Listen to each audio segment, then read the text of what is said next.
O'zbeklar o'lgani haqida hozirgina xabar tarqaldi. Assalomu alaykum. Tezkor hamda muhim yangiliklarni o'tkazib yubormaslik uchun like hamda podpisatsiya tugmachalarini bosib qoldirishni unutmang.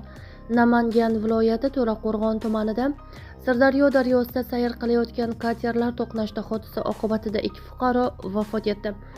Viloyat favqulodda vaziyatlar boshqarmasi ma'lumotiga ko'ra voqea 23 avgust kuni soat 19:55 da To'raqo'rg'on tumani Yo'lqishloq mahalla fuqarolari yig'ini hududidan oqib o'tuvchi Sirdaryo daryosida sodir bo'lgan.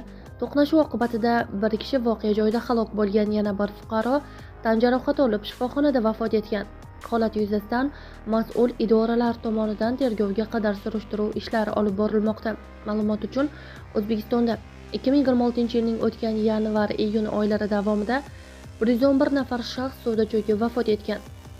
Ijtimoiy tarmoqlardagi faollarning aksariyati joylarda suv sporti inshootlari kamligi bois ko'pchilik, ayniqsa bolalar, oqar suvlarda cho'milishga majbur bo'layotgani haqidagi fikrni bildirmoqda deyilgan xabarda.